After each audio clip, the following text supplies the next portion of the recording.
عذابوں کی دو قسمیں ہیں، خوب سمجھ لیں، یہ ٹاپک چلی پڑا ہے تو میں جلدی سے کمپلیٹ کر لوں۔ ایک عذاب وہ ہوتا ہے جس کے عذاب ہونے میں دو رائے ہو نہیں سکتی ہیں، اس کو قدرتی آفت قرار دیا نہیں جا سکتا۔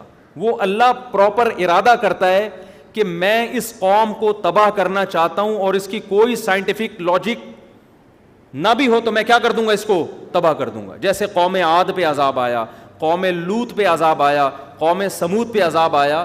وہ جو عذاب آیا نا قوم لوط قوم سمود پر، پیغمبر بتاتے، نوح علیہ السلام کی قوم پہ عذاب آیا، اس وقت بارش کا ان کی محکمہ موسمیات والوں کے ہاں دور دور تک کوئی بھی انتظام، کوئی بھی امکان نہیں تھا۔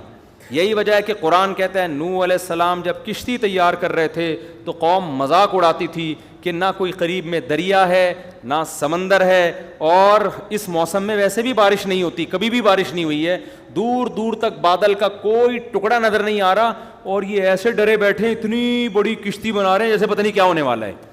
تو نوح علیہ السلام نے کیا کہا، ان تسخروا منا فإنا نسخر منکم، تم مذاق اڑاؤ ان قریب ہم تمہارا مذاق اڑائیں گے۔ کیا نوح علیہ السلام کا سائنسدانوں سے رابطہ تھا، محکمہ موسمیات والوں سے؟ وہی کے ذریعے اللہ بتا رہا تھا کہ ان کی باتوں میں نہ آئے، میں اپنی قدرت سے بغیر کسی سبب کے ایسی بارش برساؤں گا کہ اس میں ہلاک کروں گا، اور صرف نافرمان ہلاک ہوں گے، ایک نافرمان بھی نہیں بچے گا، سارے نیک لوگوں کو بچا لوں گا میں۔ یہ ایسا عذاب ہے جس کی کوئی سائنٹیفک لاجک بولو نہیں ہے، یہ قرآن سے ثابت ہے کہ اس طرح بھی ہوتا ہے۔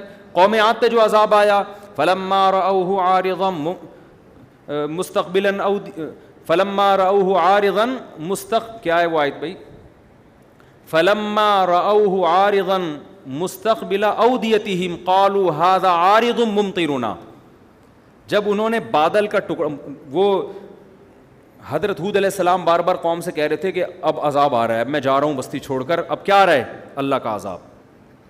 تو یہ وحی کے ذریعے بتایا نا، محکمہ موسمیات والوں کے ذریعے نہیں بتایا۔ تو وہ قوم ہنسنے لگی، پھر دیکھا واقعی کالے بادل آ رہے ہیں، تو اس قوم نے کہا یہ تو بادل ہیں جو نارمل بادل ہوتے ہیں، پانی برسے گا، یہ عذاب کہاں ہے؟ تو انہوں نے کیا، بل ہوا، وہ کیا ہے، ھذا عارض قال بل ہوا ما استعجلتم به ریح فیہا عذاب علیم، بارش نہیں ہے، یہ وہ عذاب ہے جس کی تم جلدی میں چاہ رہے تھے، اور اس سے پانی کے بجائے پتھر برسیں گے آسمان سے۔ تو یہ وہ تھا کہ اس وقت جاپان کے سائنسدان بھی بیٹھے ہوئے ہوتے ہیں نا، محکمہ موسمیات والے، وہ بھی یہ کہتے ہیں یار اس کی کوئی سائنٹیفک لاجک نہیں ہے۔ بالکل ایسا ہی ہے جیسے عیسیٰ علیہ السلام بغیر باپ کے پیدا ہو گئے، کوئی لاجک ہے اس کی سائنٹیفک؟ یہ اللہ اپنی قدرت دکھاتا ہے، کوئی سبب موجود نہیں ہے مگر اس نے حضرت عیسیٰ کو بغیر باپ کے حضرت مریم کے بطن سے پیدا کیا، پھر ان کی پاک دامنی کا اعلان بھی کروا دیا، لوگ نے انگلیاں اٹھانا شروع کر دیں، بچہ ماں کی گود میں کبھی بھی نہیں بول سکتا، لیکن عیسیٰ ابن مریم ماں کی گود میں بولنے لگے، انی عبد اللہ، میں ولد الزنا نہیں ہوں، اللہ کا بندہ ہوں، اور عام انسان بھی نہیں، اللہ کا پیغمبر ہوں، آتانی الکتاب، اور عام پیغمبر بھی نہیں، مجھے انجیل ملے گی، باقاعدہ پیغمبر یعنی صاحب کتاب پیغمبر ہوں، اور مجھے توحید کا حکم دیا گیا۔ تبھی بہت سارے جو اس وقت یہودی تھے وہ آپ پر ایمان لے آئے، اور پھر وہ جانتے تھے کہ مریم پاک دامن، یہ خاندان کتنا پاک دامن۔ تو اللہ پھر نا وہ ساری باتیں الوجیکل ہو رہی ہوتی ہیں، وہ ساری باتیں۔ تو قوم سمود پہ جو عذاب آیا، قوم عاد پہ جو عذاب آیا، لوط علیہ السلام کی قوم پہ عذاب آیا کہ تھوڑے سے لوگوں کو اللہ نے نکالا اور پوری قوم کو الٹا کر کے تباہ کر دیا، اور پتھروں کی بارش بھی برسائی آسمان سے۔ تو اس طرح کے عذاب اب بھی آ سکتے ہیں، لیکن جب اس طرح کے عذاب آتے ہیں تو اس میں میجورٹی نافرمانوں کی ہلاک ہوتی ہے۔ جیسے یہاں جو ہلاک ہوئی نا، سارے نافرمان ہلاک ہوئے اور سارے نیک لوگوں کو اللہ نے بچا لیا۔ کچھ عذاب ایسے ہوتے ہیں جن کے بارے میں ہمارے لیے یہ دعویٰ کرنا کہ یہ واقعی عذاب ہے یا آزمائش ہے، یہ ہمارے لیے ممکن نہیں ہے۔ سمجھ میں آ رہی ہے بات؟ یہ وہ عذاب ہیں جن کی کوئی نہ کوئی لاجک ہوتی ہے، جو دنیا میں ہمیشہ سے آ رہے ہیں۔ حضرت عمر رضی اللہ تعالیٰ عنہ کے دور میں قحط پڑا ہے، شدید ترین قحط پڑ گیا، اتنا زبردست قحط پڑا کہ حضرت عمر نے چور کی سزا ہی ختم کر دی۔ سمجھ میں آ رہی ہے بات؟ کہ بھئی اگر ہم چور کا ہاتھ کاٹیں تو بھوک سے لوگ مر رہے ہیں، چوری نہیں کریں گے تو کیا کریں گے وہ؟ حالانکہ ہاتھ کاٹنے کا حکم کس نے دیا ہے؟ قرآن نے. کیا حضرت عمر قرآن کی آیت کا انکار کر سکتے ہیں؟ لیکن انہوں نے کہا نہیں بھائی، اب یہ سزا جاری نہیں ہو سکتی، بھوک سے مر رہے ہیں. اس دور میں اگر کوئی یہ کہے کہ یار یہ جو قحط پڑا یہ لوگوں کے گناہوں کا عذاب، او بھائی تاریخ میں اس جیسی عادلانہ حکومت اور اس جیسے پرہیزگار لوگ دنیا میں وجود میں اب تک نہ اس سے پہلے نہ اس کے بعد کبھی وجود میں آئے ہیں. لیکن پھر بھی قحط پڑا ہے کہ نہیں پڑا؟ اس دور میں کوئی کہہ دیتا یہ خدا کا عذاب ہے نافرمانی پر، تو یہ عذاب نہیں ہے، یہ کیا ہے؟ یہ آزمائش ہے. اب سوال پیدا ہو تو اللہ کو کیا ضرورت تھی لوگوں کو آزمائش میں ڈالنے کی؟ تو بھائی اللہ کی باتیں کس سے پوچھی جائیں گی؟ اللہ سے پوچھی جائیں گی نا. اللہ جو کام کرتا ہے لا یسأل عما یفعل، قرآن میں اللہ نے بتا دیا میں جو کروں گا مجھ سے نہیں پوچھا جائے گا میں کیوں کر رہا ہوں، تم جو بھی کرو گے تم سے پوچھا جائے گا. اب اللہ نے سیلاب بھیج دیا نا، یہ اللہ نے بھیجا ہے، اللہ سے نہیں پوچھا جائے گا اللہ کیوں بھیجا. ہم سے پوچھا جائے گا جب آ گیا اتنے لوگ مر گئے تم نے مدد کیوں نہیں کی ان کی، یہ ہم سے پوچھا جائے گا کہ تم نے اپنی. اگر کوئی کہے کہ اللہ نے کوئی سندھ کی عوام پہ اتنا ترس آ رہا تھا تو اتنا بڑا عذاب بھیجا کیوں اللہ نے، تو اس کا مطلب آپ سوال کس سے کر رہے ہو؟ اللہ سے کر رہے ہو. تو اللہ سے نہیں پوچھا جائے گا، پوچھا ہم سے جائے گا. تو اللہ نے تو جو کرنا ہے وہ کرے گا، پوچھا ہم سے جائے گا کہ تمہاری جو اس موقع پہ ذمہ داری تھی وہ تم نے پوری کی ہے یا نہیں کی. تو میں دوسری قسم جلدی اس کو ڈیفائن کر دوں. تو یہ قسم وہ ہوتی ہے جو نیچرل ہے، جو دنیا میں ہمیشہ سے ہو رہی ہے، چاہے عادلانہ حکومت ہو یا ظالمانہ حکومت ہو. قحط بھی دنیا میں آتے ہیں، نارمل ہے، بارشیں بھی رک جاتی ہیں، زلزلے بھی آتے ہیں. اب جاپان میں جو صبح و شام زلزلے آ رہے ہیں اس کا یہ مطلب نہیں ہے کہ جاپانیوں نے کوئی الگ سے ظلم دنیا میں کیا ہوا ہے، وہ تو پٹے ہیں بیچارے اس سے. ہیروشیما اور ناگاساکی کے بم کے مارے ہوئے لوگ ہیں، تو آنا تو ان پہ چاہیے تھا زلزلے، جو امریکہ پہ آنا چاہیے تھا نا، جنہوں نے ہیروشیما کو اور ناگاساکی کو تباہ کیا. آ کس پہ رہا ہے؟ اب وہ قیامت کے دن اللہ سے کہیں اللہ ٹھیک ہے ہم کافر تھے، ہم چنگ پونگ کرتے تھے، لیکن ہم تو آدھی سزا تو ہمیں دنیا میں ہی مل گئی تھی ہیروشیما اور ناگاساکی پہ، تو پھر بھی عذاب آ رہے ہیں. تو ہم کیا کہیں گے بھائی جو پہاڑی علاقہ ہے اس میں زلزلے زیادہ آتے ہیں. سوات مردان میں زلزلے زیادہ آتے ہیں، کراچی میں کم آتے ہیں. بدماشیاں کراچی میں زیادہ ہیں، سوات مردان میں کیا ہیں؟ کم ہے. لاہور میں تو ماشاءاللہ کوئی لاہوری بیٹھے ہو تو پیشگی معذرت، سب سے کم زلزلے کہاں آتے ہیں؟ میرے خیال ہے لاہور میں آتے ہیں. تو یہ نیچرل ہے. اب دیندار آدمی کیا کرتا ہے؟ وہ کیا کرتا ہے کہ بجائے اس کے کہ تو نے نیچے اپنا گھر بنایا ہوا ہے اوپر چلا جا، وہ اوپر جانے کے بجائے نیچے تہجد زیادہ اخلاص سے شروع کر دیتا ہے. وہ سمجھ میں آ رہی ہے بات؟ وہ نیچے کھارا در میں ہے نا، پانی آیا اکثر کھارا در ڈوب جاتا ہے پانی میں، تو وہ کیا کرتا ہے کہ یار ہمارے گناہوں کی سزا میں پانی آ گیا، ہم ڈوب گئے، اب ہم کیا کریں گے؟ اب گٹکے سے بھی میں توبہ کر رہا ہوں آئندہ کے لیے، اب میں چلے کی جماعت میں نکل رہا ہوں تاکہ عذاب نہ آئے. نکلنا تو چاہیے بھائی، گٹکا بھی چھوڑنا چاہیے، لیکن اللہ تعالیٰ نے دنیا کو دارالاسباب بنایا ہے. تو سب سے پہلے آپ کی ذمہ داری کیا ہے کہ آپ اس ریزن پہ غور کریں یہ سزا ہمیں ملی کیوں ہے. آپ کراچی میں نشیبی جگہ پہ کیوں رہتے ہو بھائی؟ اوپر کیوں نہیں چلے جاتے آپ؟